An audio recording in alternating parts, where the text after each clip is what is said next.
Hello and welcome back to Moovers and Shakers. This is our February 2025 edition. G'day everybody, been a month since I talked to you and hopefully everybody's picked up some nice rain and we're hoping for some more to come. It makes life a bit easier. Just a few things from the meeting today. On the Plant Committee side, we approved the Plant Committee a couple of weeks ago at the meeting and it was passed today to buy a new low loader, and we accepted the trade they've offered us on the old one. 2 new tippers, and they will become available on auction very shortly. The trade wasn't up there, so people have the opportunity to do that. And we bought a new cat grader, and we traded in one of our John Deeres, the oldest one of our John Deeres. Just with council, it's very important to keep a reliable modern fleet for the work that we've got to do, and hopefully keep all your roads better and everything like that. So. Good morning. I'm standing on the gorgeous White Mountains National Park lookout at the moment, the Great Dividing Range, which is situated on our boundary along the Flinders Highway between Torrens Creek and Pentland. So I'm very pleased to share an update on the involvement with the Hughenden State School students in our recent council meeting. The students attended, they listened in, gaining valuable insight to how local government operates and the discussions that shape our community. During the meeting, we encouraged them to bring forward their ideas and agendas from their student councils to our community advisory meetings in the future. Their perspectives are important and their involvement will help ensure that the voices of young people are heard in shaping the future of our Flinders Shire. We look forward to seeing more students and also more community participation and engagement in the coming months, and we appreciate their interest in making a difference. So also, last meeting we announced the successor of the pool management. The process of finalising the contract has taken some time to ensure that all the details were properly addressed for both the contractor and council, and we are pleased to report that everything is now sorted and the new management will be in place very soon. This month I had the pleasure of travelling down to Brisbane with our CEO Eddie Jackson. We had a series of ministerial meetings lined up during the Parliamentary sitting in obviously the Queensland Parliament. We had 9 in total, so it was a very busy couple of days. And the overall sentiment from that trip was the new government is going great. There was a real sense of them understanding the regions, an even greater sense of them wanting to achieve a great deal for the regions. We spoke a lot about CopperString and the project, the benefits coming off from that. We talk about community benefit royalty schemes a lot and building a framework around that with our friends down in central Queensland in Rapid.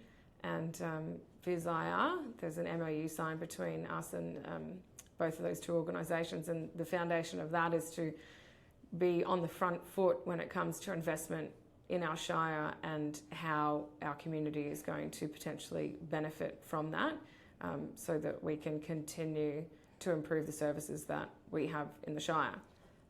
One in particular meeting that we had was with Minister Anne Lay. She's the Minister for Local Government, Water and Emergency Services. And after our discussions, I'm genuinely looking forward to seeing what the Water Minister is going to do and the new LNP government to fully seize the opportunity and maximise the potential for the Midwest water resources. We really want to ensure that our communities are thriving and using that water to the best and most efficient use. And we want to be able to open up industry out here in terms of irrigated agriculture, and there's some significant changes that we need to make to the plan, and I think some significant changes within the department as well. There seems to be a culture embedded in there that is just to say no. So I think the Minister has a great appetite for wanting to address that culture and look at what we can do to open up that resource to actually put it to good use. A really good stat that we like to use that shows how inefficient the Gulf Water Plan has been is that 200,000 megalitres has already been issued, and which is only 5% of the catchment, and only 0.02% of that is actually being used. So we have some significant issues that we need to address, and the Minister seemed like she was more than prepared to take that on, and I look forward to working with her closely to achieve those changes. Yep, g'day. So we had our meeting and we talked about the procurement policy.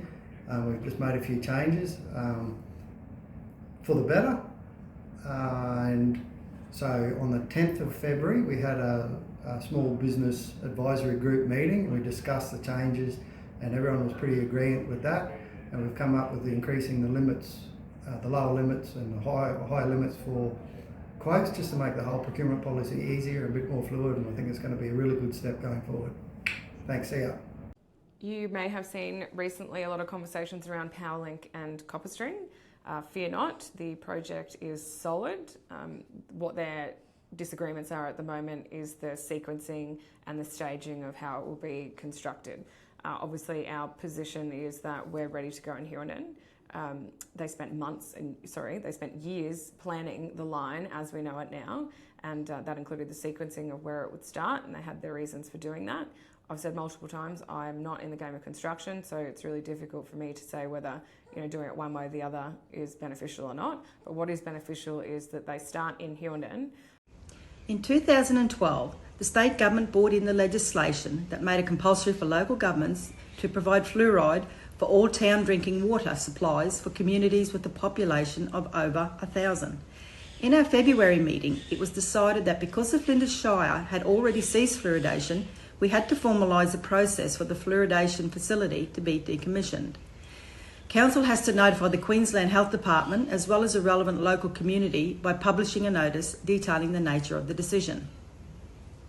Community Grants Program.